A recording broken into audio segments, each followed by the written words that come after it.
Who is Elias Lintucan? Elias Lintucan, better known by his stage name Elias JTV, is a rising star in the Filipino music scene. Celebrated for his dynamic performances as the lead vocalist of the tribal reggae band Kalumet Band. Hailing from Magpa, a rural municipality in Cotabato Province in Mindanao, Elias has transcended his humble beginnings to become a beloved figure in the southern Philippines, particularly among fans of reggae and tribal music. His journey from a small-town performer to a social media sensation and sought-after live act is a testament to his talent, charisma, and the power of digital platforms in amplifying regional artists. As of March 8, 2025, Elias JTV is preparing for a high-profile free concert on March 18, 2025, in Cagayan de Oro for the Barangay Pagatpat Fiesta, an event that underscores his growing influence. With his infectious energy, distinctive dance moves, and soulful voice, Elias has carved out a niche in the tribal reggae genre, a fusion of traditional Filipino rhythms, indigenous instrumentation, and the laid-back, socially conscious vibes of Jamaican reggae. This detailed exploration will cover his early life, musical influences, career milestones, the Kalumet Band's role in his success, his social media presence, and his broader impact on Filipino music and culture. Early life, roots in Magpa, Cotabato. Elias Lintucan was born in Magpa, a fourth-class municipality in Cotabato Province, nestled in the rugged landscapes of Mindanao. While exact details of his birth date remain private, it's reasonable to assume he was born in the late 1990s or early 2000s, placing him in his mid-20s to early 30s by 2025. Magpa, with a population of around 50,000, is a predominantly agricultural community known for its coffee, rubber, and banana plantations. The town's cultural fabric is woven from the traditions of its indigenous Manabo and Ilonggo settlers, alongside a mix of Muslim and Christian influences, a melting pot that would later shape Elias's musical identity. Growing up, Elias likely lived a modest life, surrounded by the natural beauty of Mount Apo's foothills and the rhythms of rural existence. Music was a constant presence in Magpa, from the church choirs that filled Sunday mornings with hymns to the traditional Kulintang ensembles that echoed during community gatherings. The Manabo people, indigenous to the region, have a rich musical heritage featuring bamboo flutes, gongs, and percussive instruments, which may have planted early seeds of inspiration in Elias. As a child, he might have been captivated by the sounds of Agung and Dabakan, their hypnotic beats resonating through barangay fiestas and tribal celebrations. Elias's family background remains largely undocumented, but it's plausible he came from a working-class household, perhaps farmers or small-scale traders, common in Magpa. His parents likely encouraged his early interest in music, whether through singing at local events or experimenting with makeshift instruments. Stories from rural Philippines often feature children crafting guitars from wood and fishing line, and Elias may have had a similar start, strumming tunes under the mango trees that dot Cotabato's landscape.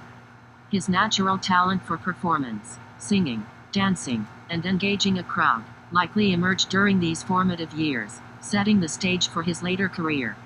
Education in Magpa would have been basic, with Elias attending a local public school where resources were limited but community spirit was strong. Music and arts programs in such settings often rely on student initiative, and Elias might have stood out in school plays or talent shows, his voice carrying over the chatter of classmates.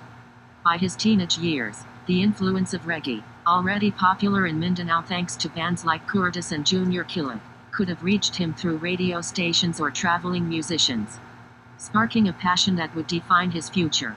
Discovering reggae, a musical awakening. Reggae's foothold in the Philippines, particularly in Visayas and Mindanao, dates back to the 1990s, when artists like Bob Marley gained posthumous fame via cassette tapes and FM radio. In the South, cities like Cebu and Davao became reggae hubs, with local bands blending the genre's signature offbeat rhythms with Filipino sensibilities, lyrics about social justice, love, and nature, often sung in Bisaya or Tagalog. By the time Elias was coming of age, Mindanao's reggae scene was thriving, fueled by festivals like the Mindanao Roots Reggae Festival and a growing network of grassroots musicians. Elias's introduction to reggae likely came through a mix of local and international influences. He might have heard Marley's No Woman, No cry crackling through a neighbor's stereo or caught a live set by a traveling band in nearby Kitapan City. The genre's laid-back vibe and rebellious spirit would have resonated with a young man from a region marked by economic struggles and occasional conflict. Reggae's emphasis on unity and resilience mirrored the ethos of Mindanao's communities, where people leaned on each other to weather hardships. As a teenager, Elias probably began experimenting with music more seriously, perhaps joining friends to form an informal band. They might have practiced in a barangay hall or someone's backyard, using borrowed guitars and drums. His early performances were likely small-scale, singing at town fiestas, weddings, or school events, where his ability to move a crowd became evident. Women in the audience, in particular, took notice of his charm, a trait that would later define his stage persona as Elias JTV. The name Kalumat suggests a connection to Mindanao's indigenous roots, possibly derived from a local dialect word meaning strength, unity, or earth. Elias may have co-founded the band with like-minded musicians from Magpat or neighboring towns, united by a shared love for reggae and a desire to infuse it with tribal elements. The band's sound likely evolved from jam sessions, blending reggae's one-drop beat with the staccato rhythms of Kulintang gongs and the haunting melodies of bamboo flutes, creating a unique tribal reggae style that set them apart. Rise to fame, the making of Elias JTV. Elias's transformation into Elias JTV marks the pivotal moment when his local talent met a broader audience. The JTV moniker could have multiple origins, perhaps a playful nod to his middle initial, a reference to his television-worthy charisma, or an homage to the rise of video-based platforms like YouTube and TikTok, where he'd later shine. By the early 2020s, Elias and the Kalumat band were gaining traction in Cotabato and beyond, their gigs expanding from rural barangays to urban centers like Davao and General Santos. His breakthrough came through live performances that showcased his triple threat, a soulful voice, electrifying dance moves, and an undeniable stage presence. Imagine Elias at a small outdoor stage during a Mindanao festival, barefoot, dreadlocks swaying, clad in a tie-dye shirt and cargo shorts, belting out lyrics about love and struggle while grooving to the band's rhythm. The crowd, a mix of young fans and curious onlookers, would erupt as he transitioned from a slow reggae ballad to a high-energy skank. His hips swaying and arms flailing in a style reminiscent of both Marley and Filipino folk dancers. Word of mouth spread quickly, but it was social media that catapulted Elias to fame. Around 2022 or 2023, he likely began posting videos, first on Facebook, then TikTok and YouTube, capturing snippets of Kalumat band rehearsals, live shows, and behind-the-scenes moments. A viral clip might have shown him dancing barefoot on a dirt stage, the camera panning to a screaming audience of adoring female fans, earning him thousands of shares overnight. Hashtags like Elias JTV, Kalumat band, and tribal reggae trended locally, drawing attention from event organizers across Mindanao. By 2024, Elias JTV was a regional celebrity, his fanbase swelling with each performance. The Kalumat band's invitations to festivals multiplied, from the Mindanao Roots Reggae Festival to impromptu unity jams in Bukidnon and Bohol. His appeal lay not just in his music but in his relatability, a small-town guy who spoke the language of his people, both literally and figuratively, through songs about everyday joys and woes. Female fans, in particular, flocked to his shows, drawn by his boyish grin, athletic build, and flirtatious stage banter, cementing his status as a heartthrob. The Kalumat band, a collective force.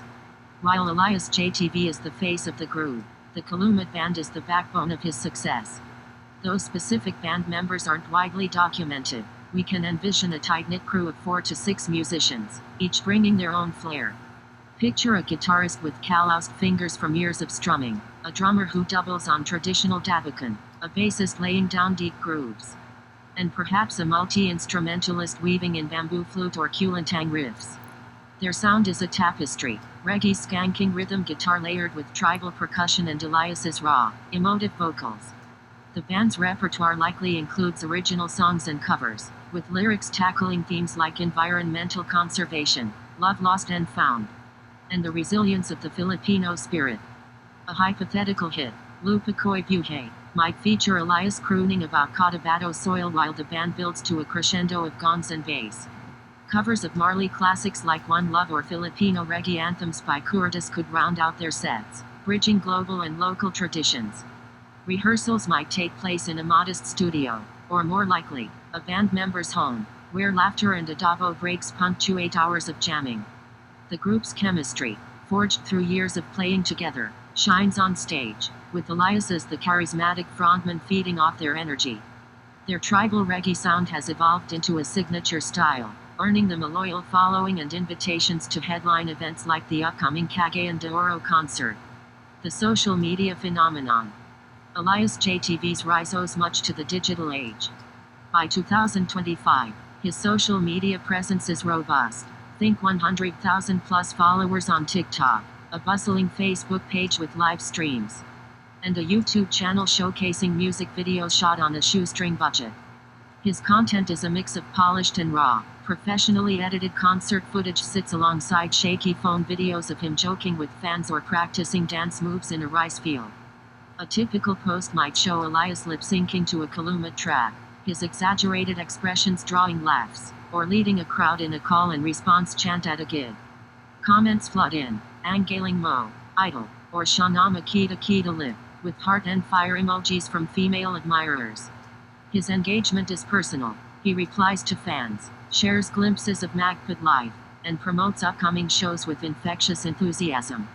This digital savvy has made Elias a poster child for how regional artists can bypass Manila's traditional music industry gatekeepers.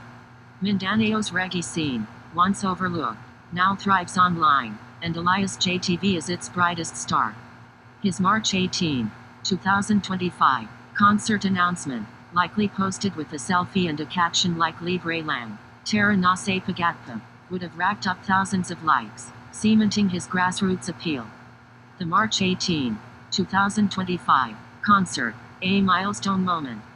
The free-live concert in Cagayan de Oro's Barangay Pagatput is a landmark for Elias JTV and the Kalumat Band. Scheduled for March 18, 2025, and confirmed by Barangay Chair Arkils Jude Bataran, the event aligns with the fiesta, a celebration of community, faith, and culture.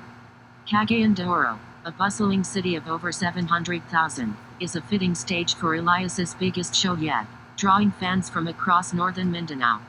Imagine the scene, a makeshift stage in an open field, fairy lights strung between coconut trees, and a sea of people, teenagers in bandanas, mothers with kids in tow, and elders tapping their feet.